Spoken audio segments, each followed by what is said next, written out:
somewhere, somehow, someone has decided that because a person has a serious mental health diagnosis, they are not fit to parent without even thinking about, but what do the symptoms look like? What does a person even want? Do they want to have children? Do they not want to have children? Do they want to birth their own child? Do they want to do foster care, adoption? There's not even a conversation.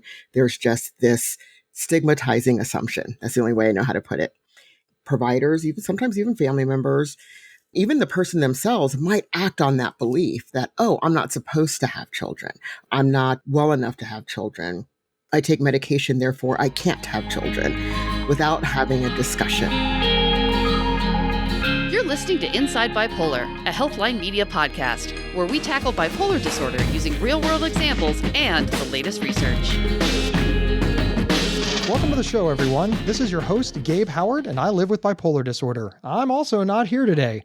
I've handed over control of the show to Dr. Nicole for this episode to do, well, whatever she likes, and I'm sure it's going to be awesome. But don't worry, I'll be back the next episode. Dr. Nicole, take it away. Hello, everyone, and welcome to the show. I'm Dr. Nicole Washington, a board-certified psychiatrist. Today, we have with us Keris Myrick. Ms. Myrick is a mental health advocate with nearly 2 decades of experience in mental health services innovation. She is the co-author of a peer-reviewed journal article, Reproductive Psychiatric Advance Directives, promoting autonomy for perinatal people with serious mental illness diagnoses. And this is the whole reason we have her on today, because I want us to really jump into this idea of reproductive justice. Thank you so much for being here with us today. Oh, thank you, Dr. Washington, for inviting me. And that journal article title is a mouthful, but it's such an important topic. So I'm so glad to be asked to come and talk about it. It is. So let's just jump in. I know we've never talked about this particular topic, so we're going to have a lot to unpack here to make sure we get everybody caught up to speed. Before we even get into the bones of this article, there's one statement in there that I want to state word for word because I want it to be the catalyst from where we jump off from. Reproductive justice combines reproductive rights and social justice into one movement with 3 pillars. First, everyone has the right to have a child. Second, everyone has the right to not have a child.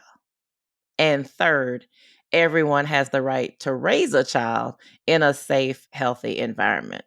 One notable exception is people with SMI diagnoses, even though they have experienced the violation of all 3 pillars of reproductive justice throughout our country's history. I think that wraps it up. Like that sums up why this is even important. In my work in reproductive psychiatry, women's psychiatry, I have seen every one of these violated, and I 100% knew it was because this person standing in front of me had a severe mental illness. Yes. Let's take them one at a time. Let's start with the first pillar. Everyone has the right to have a child. We have seen this particular right violated for a lot of our folks who are trying to have children, who want to have children. Walk us through the history of that particular pillar. Yeah, I mean, we could start with this idea that this is not new. It's not from this century. It's not from last century. You know what I mean? This is seriously not new when we look at the history of determining who is fit or not fit to be a parent or have a child, and how that can be used to control the person and their ability to have children, either in a eugenics type of way, not new, that's right, and even recently here in California, for example, they are still working out a reparations program here in California for every sterilized victim who was in a psychiatric hospital and the last victim to get paid. And I'm going to call that person a victim because they did not know, they did not agree to sterilization. Over 20,000 people, disproportionately poor women and people of color and people with disabilities, including mental health diagnoses, were sterilized in state-run homes and hospitals under some of these laws. So the laws were repealed in 1979, and unfortunately, the practice still continued. So just the last person, I believe, was paid compensation of $25,000. I believe just like last year or the year before. So what I'm basically saying is this stuff isn't new. I can remember in training. I mean, I've been out of training a few years now, and I can remember in training, the general sentiment was you just shouldn't be having kids. You shouldn't be having kids. Oh, and if you have them, oh, you just definitely shouldn't nurse them, and you definitely shouldn't do this or you should do that. Psychiatry has always been very paternalistic when it comes to those with SMI diagnoses, including bipolar disorder, but definitely much more so when it comes to childbearing people who want to have kids who also have bipolar disorder. Yeah. We've completely decided for them that it's not in the cards for them. Yes. The second pillar is that everyone has the right to not have a child. And I think that goes back to that conversation that you said, start the conversation with what do you want? And if it ends up that the person says, I've thought a lot about this. I don't want to have children because I know what the risks are and I don't want to have to deal with that. And I think it'd be worse for my mental health. I don't know that that's something I want to deal with. Then we support them in the not. Right. And I think there's also this question about when. There's always a when. So it can be, I want to have children, but I don't want to have them right now. I might want to have them 5 years from now, or I might want to have them when I move to a place where I'll have more support or what have you. So there are reasons why people can say, I want to have children, but I don't want to have them until a particular time. And then there are people who will say, well, you know what? I really don't want children. Like, number one, I don't like children. Mm-hmm. I like to be the auntie. I don't want to be the mommy, right? So there are people who will say that as well. And then they may say later, you know what? I think I've changed my mind. So we can't sit on the answer as in that is the forever answer and it won't change over time. I mean, I can think about myself growing up. People would ask, well, what is it that you want to be? When I was a little girl, I wanted to be like my mom. My mom was amazing. My grandmother was amazing. My auntie was amazing. All the dads were amazing. My dad, my uncle. And I wanted this nuclear family and I wanted 10 children until I saw how they were born. And then I was like, what drugs am I taking to think that I would want 10 things coming out of my body like that? Oh, no, thank you. No, thank you, ma'am. So no, thank you, sir. No, thank you, ma'am. Not into it. So that was so I was sitting in a space where I would have said, yes, I want to be a mom. And then kind of when I saw the whole thing around labor, I was like, no joke. They should come up with a different word than labor because that's more than labor. It's like, okay, no, I seriously don't want to do that. And then I changed my mind again and said, no, actually, I want to do it once. I want to do it once. And I hope I can have triplets or twins because I don't have to go back several times. And then I want to adopt. So that's kind of how I was thinking about it. And honestly, as a person with lived experience of a mental health condition, not one doctor asked me about it. Not a female doctor, not a male doctor, not a one. Not a one. Not a one ask you about your desires for family planning? If I ever wanted to have children. Yeah, not one. And I never thought to bring it up because I figure if you're not asking me, then I don't need to bring it up. Nobody gives you a kind of a booklet about how to behave or what questions to ask when you're visiting your primary care, your psychiatrist, your specialty care, until they're touching that part of the body, right? And then maybe that's when you're going to talk about it. So it sounds like you would have liked your psychiatrist or your gynecologist or your primary care physician to at least ask you, what would you like to do? So gynecologist certainly was aware. Gynecologist is not talking to the psychiatrist. Psychiatrist is not talking to the gynecologist, and sometimes not talking to the primary care. It just depends. And none of my psychiatrists ever asked me, nor did my therapist, psychologist, ever ask me about any of my reproductive goals, ever. I had them, and I never disclosed them. The only time that I would be asked is I was being prescribed a new medication, and if I was hospitalized where they don't have my entire record, where they have to know, am I pregnant? Mm-hmm. Mm-hmm. And if I said no, I think they would first ask, was I sexually active? I think first. I don't even remember the order now, to see if I possibly could be pregnant, because I might not know I was pregnant if I was sexually active. Are you sexually active? Did you use protection? No, no. Okay. Are you pregnant? No. Yes, yes. Could you be pregnant? So that's the only time it would come up in that kind of context, just to double check what kind of medication they could or could not, or even if they could give me medication at that time. But other than that, no question about, oh, well, let's continue this conversation. Do you want to be pregnant? Do you want to get pregnant? Do you want to have children? When do you want to do that? Those sorts of things. We always talk on this podcast about the system and how the system fails us in our relationship. The system Yes. is what interferes with me being able to sit down for 30 minutes with my patients when I see them for that visit, to be able to check in on, how's it going? Oh, I see you're not on the birth control pill anymore. Are you planning for pregnancy? What does that look like? Those moments are often lost, because in the 15-20 minutes, I now have to cut some of that little stuff out.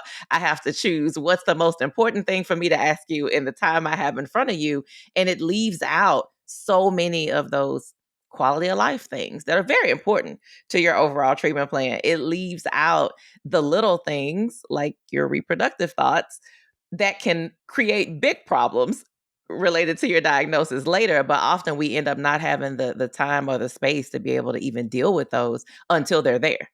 That's When we right. could have had these conversations months, years, sometimes ahead. So I 100% am with you on that one.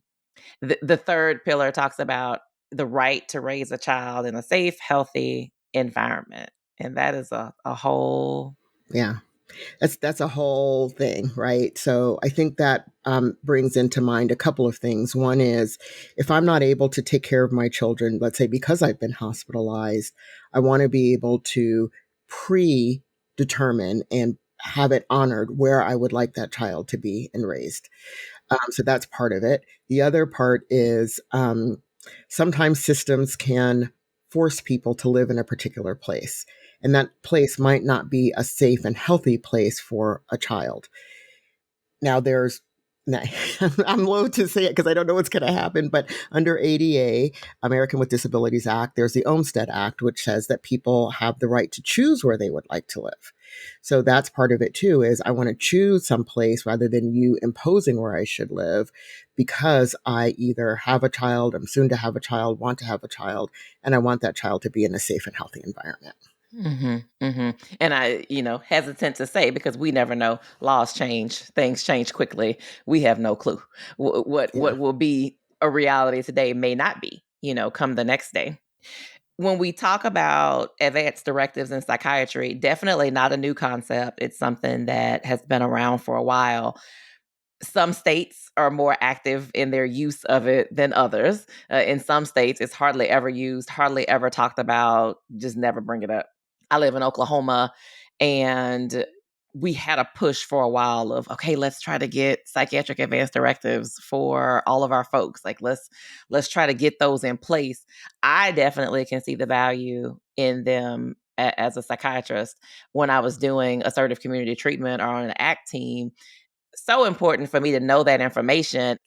Can you help our listeners understand just what is a basic psychiatric advance directive? Not even getting to the reproductive part of it. What kind of things does a basic psychiatric advance directive cover? Yeah, this is such an important topic as well. And for people who might not be aware, I always start with sort of thinking about what is a health directive. Many people are familiar with what that is.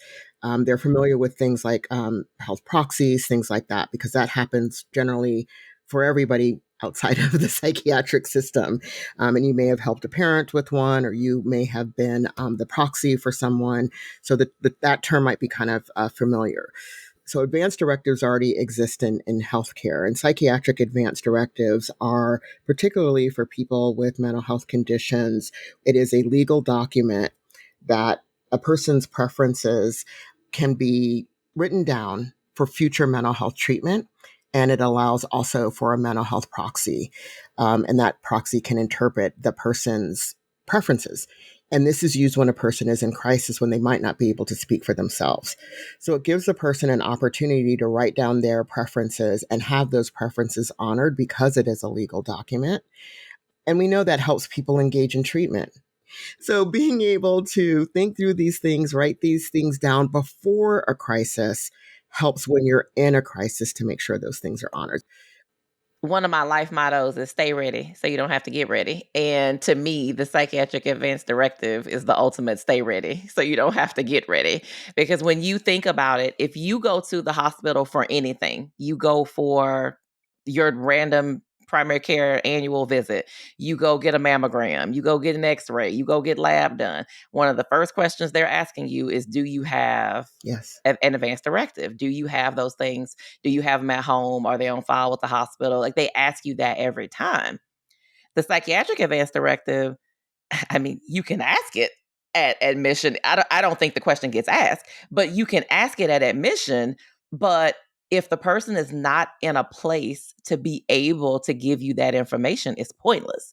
So definitely having it done. And as a psychiatrist, I have found the information valuable in that I need to know those family dynamics, because I need to know how I can best help me take care of you so that we can at least take your wishes into consideration, which I know when folks are in that space, you feel like you have no control and everybody's making decisions for you.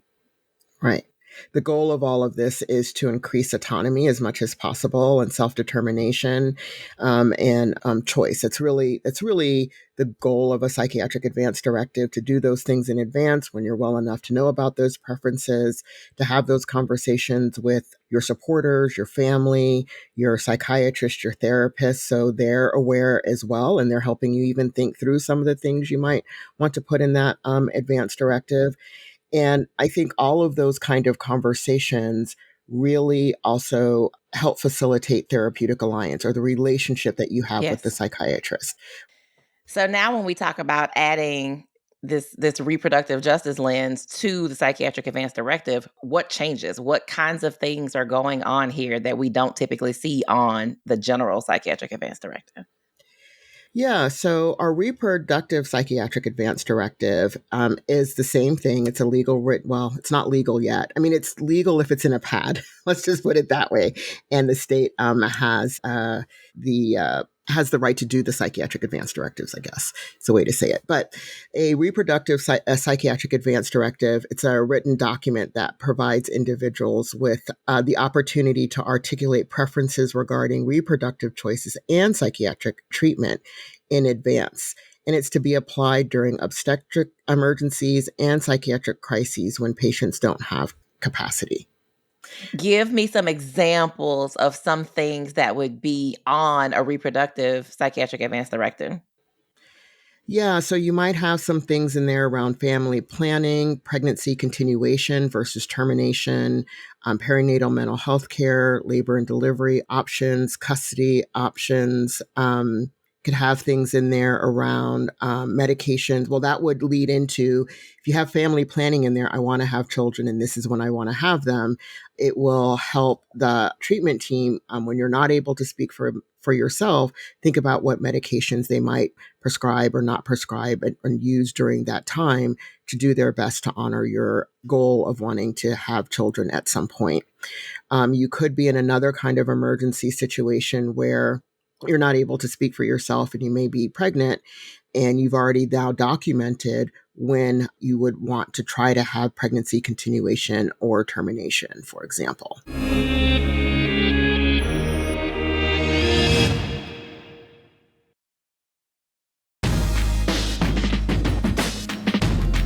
And we're back discussing reproductive psychiatric advance directives and bipolar disorder.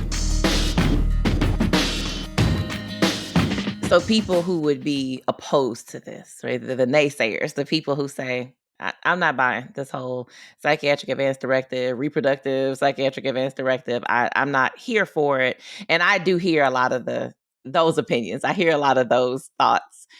There are psychiatrists out there and there are mental health folks out there who are saying, like, this is ridiculous. A person can just put down that they only want to see this doctor and they only want to go to this hospital and they only want to do this thing, and that's not realistic. And then if I don't follow this, am I liable for this? Can I get sued for this? And I do believe that is a fear for a lot of folks, whether it's a real fear or whether Yeah, it's yeah, not. It is a real concern, I think, for people who are on this side of the care. sure, What do you sure. think about that? I mean, so I'm not going to give any legal advice. That's the first thing, right? So that's kind of where I would suggest to any provider who has those kind of concerns to get the actual answer versus worrying about, oh, I believe this to be a problem, so I won't do it. There is a National Resource Center at Duke University on Psychiatric Advance Directives run by Dr. Marvin Swartz. And I think that's the best place to go to kind of put in your TA question. I need some technical assistance on how do I understand this in my state, if I have psychiatric advance directives in my state, such that I'm not putting myself at risk or the patient at risk, that I'm doing my best to honor what the patient wants. So that would be the advice I would give. And I think some of the other struggles are really rooted in stigma. It's impossible to say that stigma sits outside of the mental health system or outside of any health system. If it exists in the world, it exists within our systems of care. And so there still are people. So, just to be perfectly transparent, it's not like it's out there in the world anyway. I was given a diagnosis of schizophrenia. And once I was given that diagnosis, it was all of these things I couldn't, shouldn't, and wouldn't do. Among them was have children. Among them was to stop my schooling. I was in college at the time. And it was all these things. Oh, no, stop working. You can't work. What are you doing, girl? That's just going to be too much stress. Ooh, ooh, ooh. All these things that I couldn't do. And those kind of beliefs, particularly about people with schizophrenia, people with bipolar disorder, people given diagnoses of serious mental illness, drive this sort of, well, I'm not gonna follow them, like they're not even in their right mind. I'm being kind Right. of No, very yeah. sarcastic about it, but there's not a belief that that person has the capacity to be able to make some of those decisions. Even when stable. Even when stable, or it's about, well, they're going to become unstable. Well, I could possibly get cancer. I mean, all sorts of things could happen. So that's why I think a lot of times there's the fear, and there's also the stigma operating at the same time. Yes, I agree with that. I have heard some of the tone surrounding psychiatric advance. You can see their eyes rolling, it's so hard they're going to fall asleep. Eyes rolling so hard they're just going to fall out, because they're like, oh, psychiatric advance directive. Yes. And I do believe checking with your malpractice, because I also won't say there hasn't been case law out there of people being challenged legally about whether they followed an individual's advance directive or not. And I do believe a lot of the fear also just comes from the unknown. Yes. Because the states don't have great knowledge of them. I think when done well, they can be amazing. It can be an amazing tool. Yeah. I have seriously no doubt. I have had my own psychiatric advance directive. I've also figured out how to use HIPAA also. This sounds kind of weird to put the two together, but to me, they kind of are together because you're talking about somewhat the same things. What do I want? Who do I want to know? How do I want those conversations to happen, etc.? But they've been super helpful in helping me even think about those things. Because sometimes I might know it in my head, or it might be a fleeting thought, but nowhere else does anybody else know. Well, that's kind of not a good idea. Like, somebody else needs to know if I have any kind of medical or mental health emergency.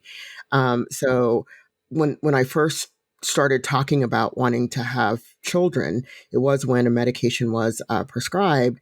And something made me ask, I don't know if I looked it up, I don't know what happened, but I asked, well, am I going to be able to have children if I take this medication? And the psychiatrist said, what are you worried about that for?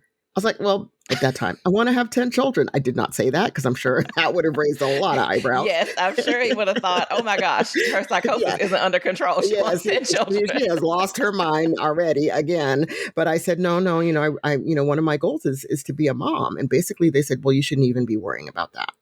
And, I also call that sort of focusing in so much on symptom reduction that you forget about all of those other important things in a person's life. And so the other part of thinking about psychiatric advance directives, reproductive psychiatric advance directives, is it does help the provider, the psychiatrist, help the whole person, because each aspects of the things that made me a whole person also impacted my mental health. So if we didn't address some of those things, which was, if you're going to take away the goal that's giving me meaning and purpose, which is to be a mom, then what is the point of life? If I'm somebody who struggles with thoughts of suicide because there's no meaning and purpose, we have to talk about reproductive issues. And that was the answer was, oh no, you will not be having children. And I was like, all right, then. I was like, what is that all about? I used to do a presentation called, am I going to have children with three heads? Because that's what I thought about the medication, is maybe some side effects that might cause birth defects or something like that. But I came up with this, really over the top title to say we had to have this conversation. It was part of the conversation. And it might mean at the time, it might mean that I'd have to rethink my goals. Right? It might mean that somebody needs to sit with me to grieve over a goal that I've lost that was very important to me my entire life. So it's not as if we can't have these conversations with people, no matter how they want to go with it. But because those conversations actually were not happening until that one time that it happened, I was prescribed a medication that did stop my moon time or my period. And I am not able to have children. I was not able to have children because I was involuntarily committed to hospital several times. I also was not able to foster care or adopt. So literally the goal is gone. It's gone because the conversation wasn't had. Even something as simple as saying, hey, this medication does stop your period, it'll interrupt your period, is important for a woman to know. It's important for a woman to know because we need to know if we want to have children and when that might happen. Is this going to impact my fertility? And we talk a lot on here about therapy and bipolar disorder and its utility in bipolar disorder, because there is this thought that, oh, you have bipolar, you just need meds. Like therapy ain't gonna help you. You just need meds. But this is yet another one of those topics that having a therapist can be immensely helpful. Somebody to hold that space for you to grieve the Yeah. loss of something that seems weird. Like I'm grieving the children I never had. Yeah. And that sounds strange to some people, but that is a grief. It is I thought this is where my life was going to go. Just like people grieve the loss of the healthier version of themselves when they get diagnosed, or they grieve, the loss of being able to Yes. do some of the things that they used to do. Yeah. Well, this is a thing I wasn't even permitted to do. So it wasn't that my period stopped and it restarted. And no, the medication that I was given permanently impacted my fertility permanently. So you stopped having periods because of a particular medication and you never started again, That's correct. even when the medication was removed. That's correct. That's correct. So that conversation needed to have happened. Period. End of discussion. Right? Yeah. No, it's conversation. Absolutely. Yeah. If it's going to impact your period, you need to know, because that still might even be shocking that like you're full on doing your woman thing. And then it's like, you don't have your monthly visitor, which first is like, oh, yay, monthly visitor. And I was like, okay, wait a minute. No. We need that for something else to happen. Right. So those conversations need to happen. And again, whether you believe in psychiatric advance directives or not, yes. I think the other part of the article is about how do we have conversations about reproductive choice? And it is a part of a person that I don't know that we always talk about. Yeah. I mean, I will think back to my training, and you think about the psychiatric evaluation templates that we learn to use that guide our discussions. There's not really a defined section for family planning. What do you want to do in the future? It isn't there. It isn't a conversation that I can recall in training having with people up front at the first visit as part of their evaluation on a regular basis. Yeah. It just didn't. I mean, like you said, we would bring it up if we were going to prescribe a medicine that we knew was associated with birth defects or that we knew could complicate pregnancy. So then we would be all over, what do you do for birth control? Do you have sex with men? Do you da da da da? What's your plan? Yeah. All over it then. But in the just general nature of it, not so much. And I will admit, there are times I have forgotten to ask the question, and then maybe 2-3 visits down the road, I'm like, hold on, wait a minute. What's the plan here? I don't think we ever talked about this. And then I have to go back and revisit some things. So I do believe this. We've talked about people's sexual functioning on this show. Sometimes we don't ask the SMI folks. We don't ask the patient with schizophrenia or bipolar disorder about their sex life and are they happy with their sexual lives and are they satisfied. We don't ask because I do believe, whether we realize it or not, largely we as a whole, the collective, we don't care. I mean, we don't care if the person who has schizophrenia or bipolar disorder has an active sex life, because in our mind, and I keep saying us and our, and we, not all of us, but the collective, we just like, are you in the hospital? No. Are you trying to kill yourself? No. Are you actively hallucinating? No. So then all that other stuff you can live with, because that's right. That's our general thought. And we do have to figure out, how do we then move on to this other place. Right. Yeah, I mean, I think you're exactly right. And, I have this graphic that I use a lot, was something that Charlie Curie said when he was the head of the Substance Abuse and Mental Health Services Administration, SAMHSA. He used to talk about people with mental health conditions wanting to have a job, a life, a house, those kind of things. And I said, yeah, that's it. But that's not what people are talking to us about. It tends to be around symptom reduction. Are you in a hospital? Reduction of criminalization, reduction of homelessness, all of those things incredibly important. I'm not even going to sit here and say those things aren't important. What happens, though, is it becomes so centered on reducing those symptoms, like I said, that everything else gets pushed to the side. So on this particular graphic that I sort of designed to show what I was talking about, it was circles, and I was the big circle, and then everything else was in this circle. And the big circle was mental health and symptom reduction. The little circles that were around it, pushed off to the side, were things like community, friends, school, job. Those kind of things were in the circle outside. And what I talk about is the mental health field, in particular, focusing on that giant circle of symptom reduction and care. And basically, when I talked about, well, I'm ready to go back to school, like school is really important to me, I was, oh, no, girl, what you doing? No, that's not going to happen. And, my job, I was told, I've worked always in an executive kind of role. And I was told, oh, no, you can't do that. You need to go bag groceries or something. Now, I'm going to say, people who bag groceries, who love bagging groceries, I bow down before them. So there's nothing the matter with bagging groceries. But however, it wasn't my goal. This became switching that and, flipping the script on the mental health treatment and symptom reduction and care being the center. I said, everything's in the center. No matter how symptomatic I am or not, I always want you talking about, what do I want to do in school? What kind of job do I want to have? How do I want to keep that job? What supports do I need for that job? What do I want as far as sort of my reproductive goals? Like, what are they? Like, all of that stuff is important. It's whole person care. Yeah, absolutely. If anyone out there is listening and they are thinking, well, I want one of these either psychiatric advance directives or I want one of these reproductive psychiatric advance directives, what's the first step? So I think the first step is asking your provider if they're aware of the Psychiatric Advance Directive and if they can provide you the form or the link to where the Psychiatric Advance Directives are. If they don't know or they have no clue or this is not something that's happening in your state, certainly you can go to the National Resource Center for Psychiatric Advance Directives where you can find more information and templates. You can also look up wellness recovery action plans. Look that up, wellness recovery action plans, to see what those look like as a start, as sort of your planning guide for a psychiatric advance directive.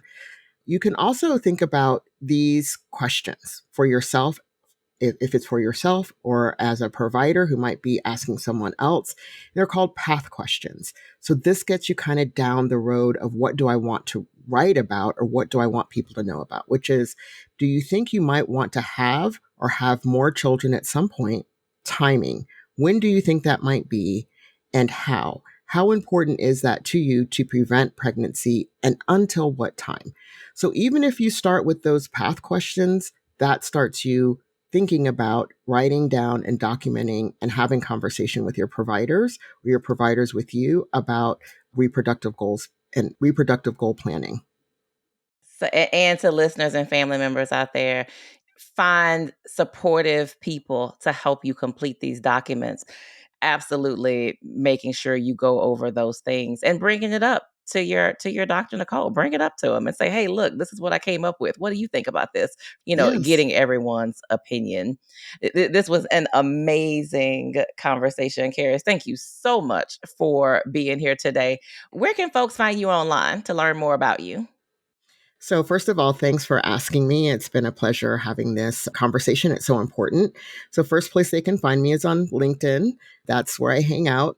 And I also have a podcast called Unapologetically Black Unicorns that is pretty much on all channels. So you can find me also on that podcast. Thank you again for being here. And to all of our listeners, thank you for being here as well. I'm Dr. Nicole Washington. You can find me on all social media platforms at Dr. Nicole Psych or on my website, drnicolepsych.com. Wherever you downloaded this episode, please follow or subscribe to the show. It costs you nothing. And do us a favor. Share the show, send a text message, put it on social media, bring it up in a support group, send an email. Sharing the show is how we grow. We will see everyone next time on Inside Bipolar. You've been listening to Inside Bipolar from Healthline Media and PsychCentral.com. Have feedback for the show? Email us at show@psychcentral.com. Previous episodes can be found at psychcentral.com/IBP or on your favorite podcast player. Thank you for listening.